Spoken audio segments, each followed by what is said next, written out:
It's my favorite time of the day where I join you guys, my Israel Brief community from all around the world for today's edition of the Israel Brief.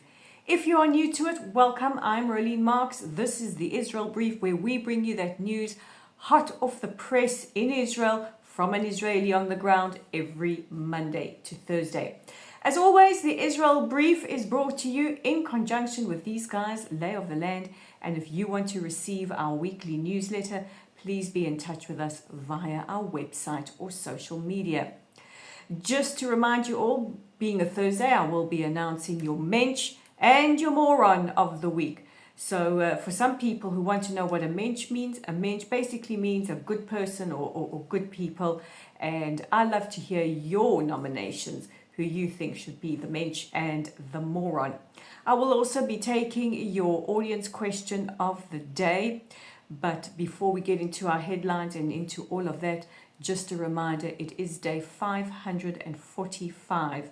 We are almost 18 months since Hamas's invasion of southern Israel on the 7th of October and the atrocities that ensued.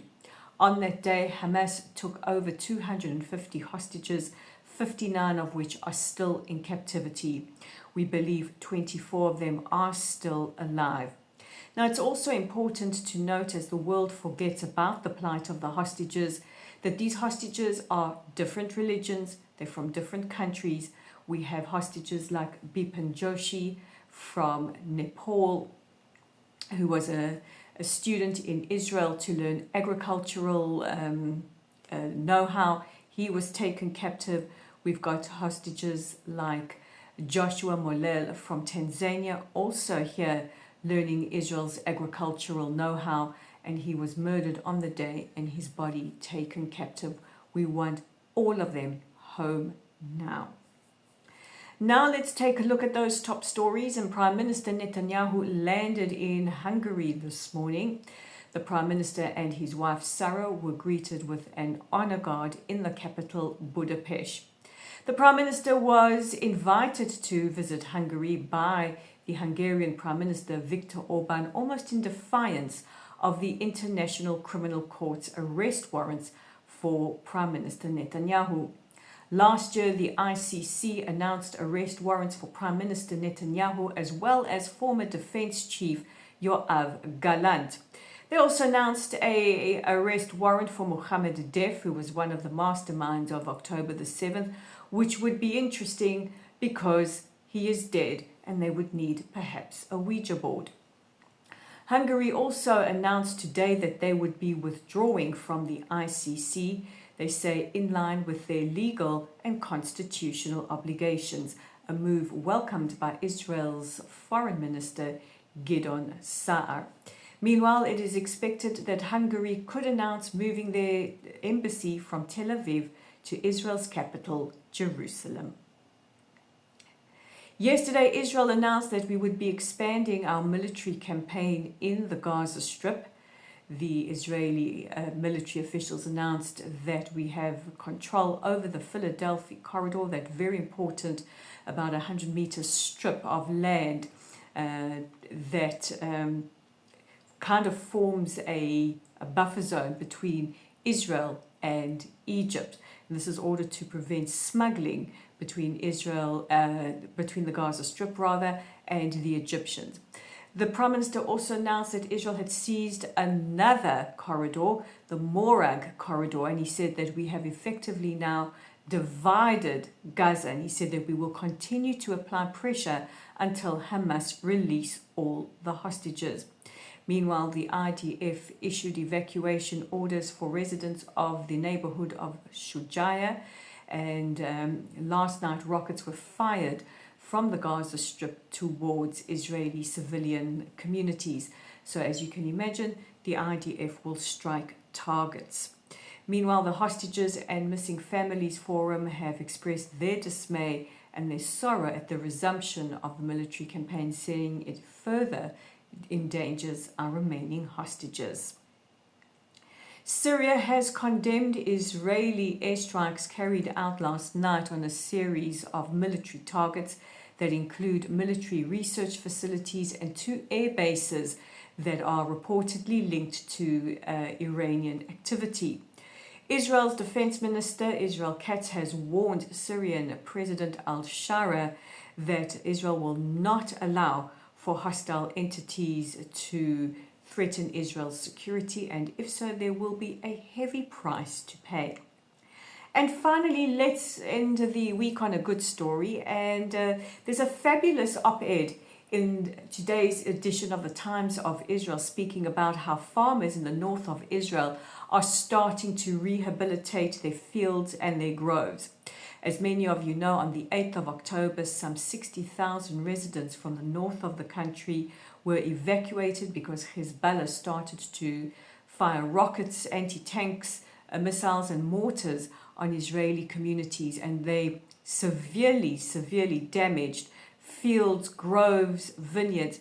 And also with people evacuating, so did bees. And bees are very important for the ecosystem of farms. So there's a fascinating article in the Times of Israel, how farmers are starting to rehab their fields, their groves, starting to bring life back to the war-battered north, and how one organization throughout all this time has managed to donate some hives, and the bees were put onto various trucks and taken around to farms that were still able to grow fruits and flowers and whatever they needed to do in order to pollinate those plants. It's absolutely fascinating how the whole farming and nature ecosystem works together. But I have to give a special shout out to the Israeli apiarists in the north who are checking their hives, wearing nothing but latex gloves. And, well, they're wearing their clothes, obviously, but they're not wearing any protective gear. They're wearing literally a yarmulke on the head and maybe some latex gloves.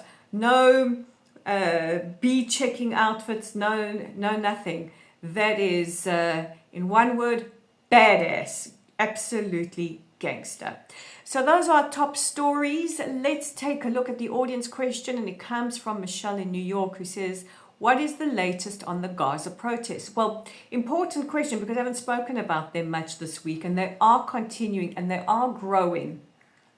Those protests against Hamas are continuing to grow in the Gaza Strip. However, Hamas is starting to crack down on protesters, and at least one protester was executed and his body dumped on his family's doorstep as a warning to anyone engaging in protest.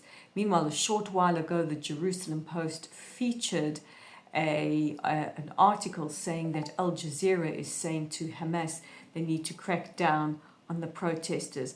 Now, Al Jazeera is meant to be an international media channel.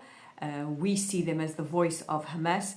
And if they're using this kind of rhetoric, it's very dangerous. This is an analyst from Al Jazeera who's calling on Hamas to crack down on protesters. Now, we are under no illusions. These protests are definitely not about peace with Israel. But if there's one thing that Israelis and Palestinians can agree on, is that we need Hamas completely out of the picture for both our people to have something of a future. Now for that moment of the week you all wait for, the mensch and the moron. So let's start with the moron of the week, because we really like to end on a positive note here. And this week's moron goes to Leslie Stahl of CBS. She was the journalist conducting those interviews for 60 Minutes with former hostages Yarden Bibas, Keith Siegel and Tal Shoham. Not only did she start off her interviews by accusing Israel of violating a ceasefire, which did not exist, and completely abdicating Hamas of any responsibility in violating their own terms of the ceasefire. But she also had the absolute gall, the temerity, to say to Keith Siegel, as he was speaking about being starved by Hamas, like, were you really starved, or did they simply have no food? I think even a blind person could see that in those hostage release videos that there is no one starving in Gaza except for the hostages. And we even heard testimony from former hostage Elia Cohen this week. He says Hamas would say, you are not thin enough, you need to be fed less. I mean, it's just absolutely beyond the pale. And our moron of the week goes to Bruce Pearl. He is the coach of the Auburn basketball team. I think this is NCAA league basketball. But he started off his post-game press conference the other day by immediately speaking up for American hostage Edan Alexander. Edan was taken captive at the age of 19. He's still being held captive. I don't know why there aren't massive protests across the United States demanding his release. And he spoke up for all of the hostages. And he wins our Mench of the Week for making sure that at every level, nobody forgets about the hostages. And in the United States, especially an American hostage. So guys, that's it from me for the week. Please don't forget to check out our website at www.layoftheland.online. Our Facebook page is at LOTLSITE. If you haven't already liked or followed us, please do. And pop us a Shabbat Shalom on the weekend. We really love it when you do that. Our YouTube channel is right here at the Israel Brief. So if you like this content, please click that red subscribe button and hey, share it with your friends and share it on your social media. Let's get Israel's story out to as many people as possible. We are on LinkedIn at Rolene Marks, on Instagram at Rolene_Marks, and on X at Lay of the Land 5. Guys, God bless you all. Shabbat Shalom. Have a wonderful weekend, and I'll see you again on Monday.